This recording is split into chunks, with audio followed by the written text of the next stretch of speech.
বিসমিল্লাহির রহমানির রহিম। আসসালামু আলাইকুম। কেমন আছেন আমার প্রিয় বন্ধুরা? আশা করি যে যেখানে যে অবস্থায় থাকুন না কেন অনেক অনেক ভালো আছেন, সুস্থ আছেন, নিরাপদে আছেন। আমিও আল্লাহর অশেষ রহমতে আপনাদের সকলের দয়ায় আলহামদুলিল্লাহ ভালো আছি। তো কাছে কিংবা দূরে দেশ ও দেশের বাহির থেকে যে যেখান থেকে আমার এই ভিডিওটা দেখতেছেন, আমার এই ভিডিওটার সাথে এই মুহূর্তে যুক্ত আছেন, তো তাদের সবার প্রতি রইল আমার মন থেকে অনেক অনেক দোয়া ও আন্তরিক ভালোবাসা। তো বন্ধুরা, ভিডিও শুরুতে একটা রিকোয়েস্ট প্রতিদিনই করতে হয়, প্রতিদিনই করি। তো আমার এই ভিডিওটা দেখার শুরুতে একটা লাইক দিয়ে আমার ভিডিওটা কন্টিনিউ করেন। আমার প্রিয় বন্ধুরা, আপনারা জানেন যে একটা লাইক কতটা মূল্যবান আমাদের সবার কাছেই। তো একটা মূল্যবান জিনিস কে না চাই বলুন? আমরা সবাই চাই, তাই না? তো সেই জিনিসটা প্রতিদিনই চাই, প্রতিদিনই চাইবো। তো এই জিনিসটা দিতে একটু অবহেলা করবেন না, কৃপণতা করবেন না। মন থেকে ভালোবেসে একটা লাইক দিয়ে দিবেন। মন থেকে দোয়া করবেন, সাপোর্ট করবেন, সাথে থাকবেন। তা না হলে কিন্তু কিছুতেই এগোতে পারবো না। এক আল্লাহর রহমত আর হলো আপনাদের দোয়া ও ভালোবাসা। এই দুটো জিনিস যদি কিনা সাথে থাকে তাহলেই হয়তো সাফল্যের মুখ একদিন হয়তো দেখতে পারবো। ইনশাআল্লাহ। তো বন্ধুরা, আমি সবসময় আমার মন থেকে আপনাদের জন্য দোয়া করি যে আপনারা সবাই সাফল্যের দিকে এগিয়ে যান, আপনারা সবাই সাফল্যতা পান। তার পিছে পিছে যেন আমিও সাফল্যতা পাই। তো বন্ধুরা, এই বিবেচনা করেই কিন্তু আমি সবার ভিডিও সব নিয়মগুলো মেনে তারপরে দেখার চেষ্টা করি বা দেখি। তো ছোট্ট একটা কমেন্ট করে একটা লাইক দিয়ে শুধু চলে গেলে চলবে না। তো কমেন্ট ছোট হোক বা না হোক, কমেন্ট পারেন বা না পারেন একটা লাইক দিয়ে ভিডিওটা ফুল ওয়াচ করার চেষ্টা করবেন। কারণ জানি কারো ভিডিও সবসময় এত মনোযোগ সহকারে দেখা কারোরই সম্ভব না। তো এটা আমি আমার নিজেকে দিয়ে বলি, কারণ এটা ধরে থাকলে তো শুধু চলবে না। আমাদের তো আরো অন্যান্য কাজ করতে হয়, এরকম সবারই করতে হয়। দেখা যায় ফোনটা অন করে দিয়ে অন্যান্য কাজ করতে হয়, তখন কিন্তু কমেন্ট করা যায় না। একটা লাইক দিয়ে ভিডিওটা অন করে কাজ করি। তো বন্ধুরা, আপনারা খেয়াল করেন কিনা আমি জানি না, আমি কিন্তু প্রায় ভিডিওতেই ২ টা করে কমেন্ট করি। তো ২ টা করে কমেন্ট করলে দেখা যায় অনেক সময় একটা কমেন্ট কেটে যায়। ওই কমেন্ট শো করে না। তো যখন কাজে থাকি তখন শুরুতে একটা কমেন্ট করি, তারপরে লাস্টে যখন শেষ হয়ে যায় তখন একটা কমেন্ট করে বেরিয়ে আসি। আর যখন সময় থাকে তখন একদম মনোযোগ সহকারে ভিডিওটা দেখে আর কমেন্ট করি। একদম শেষ পর্যন্ত থাকার চেষ্টা করি বা থাকি। তো ভিডিওতে কিন্তু সবসময় এত লম্বা কমেন্ট করা যায় না। কমেন্ট করেন বা না করেন সেটা তো বড় কথা না। একটা লাইক দিয়ে ভিডিওটা যদি ফুল ওয়াচ করেন তাহলে কিন্তু সবারই উপকারে আসবে। তো আমরা সবাই চেষ্টা করব এভাবেই সবার ভিডিওগুলো দেখার জন্য। তো বন্ধুরা, কথা বলতে বলতে কিন্তু অনেক দূর চলে এসেছি। এই তো আমার মাসকলাইর ডাল রান্না করা শেষ হয়ে গেছে। এখন আমি নদীর মাছ দিয়ে আলু টমেটো দিয়ে রান্না করব আর সিম ভাজি করব। তো ঘুম থেকে উঠে সকালবেলা আগে রান্না করতে হয়। হালকা পাতলা নাস্তা করেছি কয়দিন, কিন্তু এখন আবার ছেলের স্কুল আছে। সেজন্য সকালে ভাতটা তরকারি রান্না করি। তো আজকে এমনিতেও একটু ভালো লাগতেছে না, কারণ আমার ফোনে সমস্যা হয়েছে। তো আমার সেট মেমোরি অনেক ছোট। আমি কিন্তু আমার ফোনে ২-১ টা ভিডিও করে রাখতে পারি না। আমার প্রতিদিনের ভিডিও প্রতিদিন এডিট করে ছাড়তে হয়। এই কারণে আমার আরো একটু বেশি সমস্যা হইতেছে। তারপরও আজকের এই ভিডিওটা আমি সেভ করতে পারতেছি না। সেভ করতে গিয়ে দেখা গেল যে শুধু স্টোরেজ ফুল দেখায়। এত সমস্যা দেখাইতেছে এই ফোনে। তো এমনিতেও ফোনটার অনেক বয়স হয়ে গেছে। অনেক আগেরই ফোন এটা আমার। তো এখন তো শুধু আপডেট আসে নতুন, নতুন ফোন।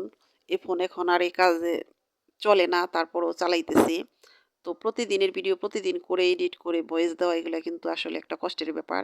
ইচ্ছা থাকলেও কিন্তু আমি ভিডিও ২-৩ টা করে রাখতে পারি না। আমি করলে কিন্তু করতে পারি, কিন্তু ফোনের কারণে আমার সেটা সম্ভব হয় না। তো ছেলেকে স্কুলে পাঠিয়ে দিয়ে তারপরে চলে এসেছি আমার একটু দেবরের কাছে।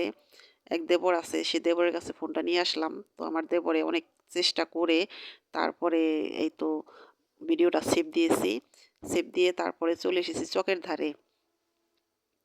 তো কয়েকদিন ধরে ভাবতেছি যে চুলের একটা তেল বানাবো। এর আগে তেল বানিয়ে নিয়েছি, চুলে বেশ উপকার দেয়। চুল ঝরতেছে এই শীতের সিজনে, কিন্তু চুল ঝরে অনেক। তো আমার ছেলের মাথারও চুল ঝরে, কারণ ছোট মানুষ, তারপরও জানি না কেন ওর চুল ঝরে।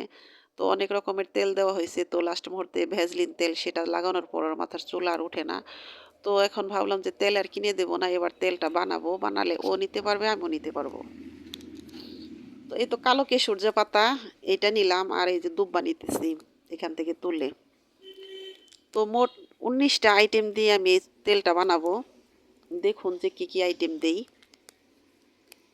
এই দুব্বা কিন্তু অনেক উপকারী একটা জিনিস। এটার রসটা কিন্তু খেলেও অনেক উপকারে আসে। তো আমি কখনো খাইনি, যাদের সমস্যা আছে তারা খায় আর কি জানি। তো এটা আমি চুলে ব্যবহার করব। আর হলো এই যে খুদামান কোন পাতা বলি এটাকে আমরা, আপনারা কি বলেন আমি জানি না, ছোট ছোট যে গোল পাতা, এটা দিয়ে দিব। আর হলো এই যে গোলাপের পাপড়ি দিব। তো গোলাপ গাছটা কিন্তু আমার বাড়ির না, এটা আমার পাশের বাড়িরই, আমার চাচা শ্বশুরের বাড়িতে এই গোলাপটা। আর এই পান পাতাটা আমার বাড়ির, পান পাতাও দিয়ে দিব। এই মেহেদি পাতাটাও আমার বাড়িরই, এই মেহেদি পাতাও কিছু দেব। মেহেদি পাতা দিলে কিন্তু তেলের রংটা বেশ ভালো আসে, তারপরে চুলের জন্য তো অনেক উপকারী। তো মেহেদি পাতা কেমন যেন কালো কালো হয়ে গেছে, এটাকে ভালো করে ধুইতে হবে। এবার নিব কিছু নিম পাতা। তো নিম পাতা আমি বেশি দেব না, কয়েকটা পাতা দেব, কারণ এটা অনেক পাওয়ারফুল একটা জিনিস, আবার চুলের ক্ষতি হতে পারে, সে কারণে অল্প কয়েকটা পাতা দিব। তো এগুলো করতেছি, জোগাড় করতেছি। এদিকে আমার শাশুড়ি আম্মা দেখি যে বড়ই পাড়তেছে, তো সেখান থেকে কিছু বড়ই নিলাম খাওয়ার জন্য। বড়ইগুলা খেতে কিন্তু বেশ মজা। তো এই যে গোলাপ, এটা হলো লাল গোলাপ, এটা আমাদের বাড়ির উঠানের, এই যে আমার চাচা শ্বশুরের বাড়িতে, ওখান থেকে নিলাম। আর এই যে অ্যালোভেরা, এটাও আমার বাড়িরই, এই অ্যালোভেরাটাও দিয়ে দিব।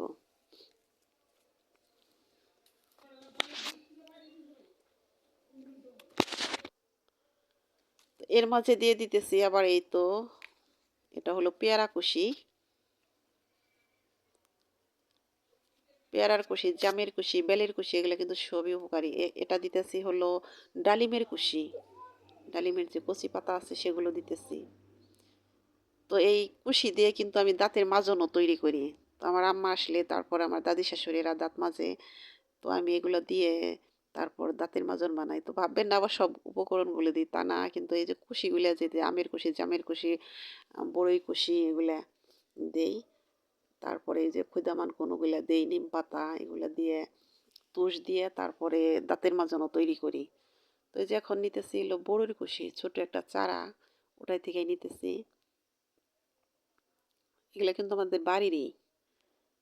তো আমার বাড়িতে যে উপকরণগুলো আছে এগুলোই কিন্তু অনেক কিছু।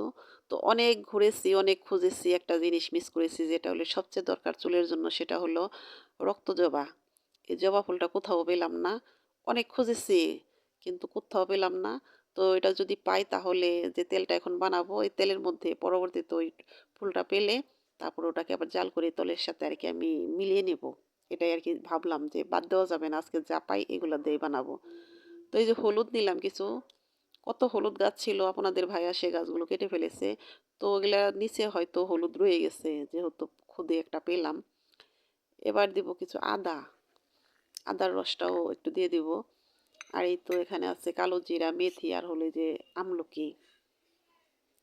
তো সবগুলো আমি কুড়িয়ে তারপরে ধুয়ে তারপরে ঝর্ণা দিয়েছি। সাথে যেখানে আছে হলো পেঁয়াজ আছে, পেঁয়াজটাও দিয়ে দিছি, আর ফুলের পাপড়ি, মানে সব ছেঁচা। এখন আমি এগুলো ছেঁচে তারপরে কিভাবে বানাই দেখুন। তো এই যে আমাদের বাড়ির বুড়ি এসেছে। আমলকি, এটা আমলকি, আমলকি খাও, মজা না, মজা না। হ্যাঁ, ওটা কালো জিরা, মেথি, খাও, মজা না। ওটা কালো জিরা খাও, হ্যাঁ খুব মজা, খাও, মজা না। তুমি চুলে নিবা না, এই যে তোমার চুলে দিয়ে দিব, এই যে চুল, এটা চুলে দেওয়া লাগবো, চিন্তা দেখি, মজা না রে, ইস, জোরে। তো ও ঘুরে ঘুরে বারবার আসতেছে, আমাকে ডিস্টার্ব করতেছে। তো বম্মা বম্মা ওটা কি, এটা কি করো, ওটা কি করো, আমাকে একটু দাও না, এরকম শুরু করতেছে। তো আমি আমলকি বলার সাথে সাথে তো মুখে দিছে যে ওটা খাবে। তারপরে তো এই যে দেখেন কি করতেছে, কিছুতেই সরাইবার পারতাছি না। এদিকে কিন্তু বেলা বইয়ে যাইতেছে, আমি গোসল দিব কখন। তো এই সব উপকরণগুলো আমি হালকা ছেঁচে নিব, হালকা ছেঁচে নিলে ভালো হয়। এটা আমানও দেওয়া যায়, কিন্তু আমি ছেঁচে দেব। তো এগুলো আমার সব ছেঁচা শেষ। এখন আমি এই যে 2 বোতল তেল নিয়েছি। তো এটার সাথে আরেকটা জিনিস হলে ভালো হয়, সেটা হলো কেউ অলিভ অয়েল দেয়, ক্যাস্টর অয়েল দেয়। তো ক্যাস্টর অয়েল যে একদম অরিজিনাল এই গাছ থেকে আনে দেওয়া যায়, ওইটা যদি হইতো তাহলে বেশি ভালো হতো। আমি কেনা ওটা আনিনি। আমি এই যে এই তেলগুলোই দিয়ে দিব। তো আমি ভুলে গেছিলাম এর সাথে কিছু সরিষার তেল দেওয়ার জন্য, তো পরে আমি সেটাও দিয়ে দিয়েছি। তো এই তেলগুলো একটু গরম হওয়ার সাথে সাথে আমি সবগুলো দিয়ে দিব। সবগুলো দেওয়ার পর আস্তে আস্তে আস্ত জাল দিয়ে এটাকে লাড়াচাড়া করে তারপরে তেলটা বানাবো। তো বোঝা যাবে যখন ওই পেঁয়াজটার কালারটা একটু ব্রাউন কালার হবে, একটু কালারটা চেঞ্জ হবে, দেখলে বোঝাই যায় তখন এই তেলটাকে নামিয়ে নিতে হবে। তো তেলটা শুধু বানাতে হবে না, তেলটা জাল দেওয়ার মধ্যে কিন্তু অনেক ডিফারেন্স আছে। বেশি জাল হয়ে গেলে এটার যে আহ, গুণ আছে, এই তেলেরটার যে একটা গুণগত মান আছে সেটা কিন্তু নষ্ট হয়ে যাবে। সে কারণে খুব ভেবে চিন্তে এটাকে জাল করতে হবে। তো বন্ধুরা, এই তেলটা কিন্তু আসলে অনেক উপকারী। তো আমরা যদি একটু চেষ্টা করি তাহলে আমরা যারা গ্রামে থাকি তাহলে কিন্তু নিজ হাতে তৈরি করতে পারি এরকম তেল। তো এর আগে আমি অনেকবার এই তেলটা নিয়েছি, অনেক উপকার পেয়েছি। তো আপনারা চাইলে এভাবে তেলটা বানিয়ে নিতে পারেন। আর এই তেলটা বানানোর পর কিন্তু একদম একটু কুসুম কুসুম গরম থাকতে এটাকে ভালো করে ছেঁকে নিতে হবে। ছেঁকে নিয়ে তারপরে এটাকে কাচের বয়মে রাখতে হবে, কাচের বোতলে। এই তো সরিষার তেলটা এখন দিয়ে দিলাম, ভুলে গেছিলাম। কাচের বোতলে রাখলে অনেক দিন ভালো থাকবে। তো আমি দুটা ছাঁকনিতে এটাকে ছেঁকে নিতেছি। এই যে দেখুন, একটা হলো এমনি ছাঁকনি, তারপরে নিচে আছে জর্জেট ওড়না, সে ওড়না দিয়ে। তো তেলটা কালারটা এত সুন্দর হয়েছে, মাসাল্লাহ, অনেক ভালো লাগলো। এই তো দেখুন। তো বন্ধুরা, আমার এই ভিডিওটা কেমন লাগলো অবশ্যই আমাকে কমেন্ট করে জানাবেন। আমার এই তেল বানানো কেমন হয়েছে সেটাও আমাকে কমেন্ট করে জানাবেন। তো আমি জানি আমার প্রিয় প্রিয় আপুরাও এরকম তেল বানাতে পারেন। তো বন্ধুরা, আমার কথাতে হয়তো অনেক ভুল আছে, সে ভুলগুলো প্লিজ ক্ষমা সুন্দর দৃষ্টিতে দেখবেন। তো আজকের মতো এখানেই বিদায় নিলাম। আল্লাহ হাফেজ, আসসালামু আলাইকুম।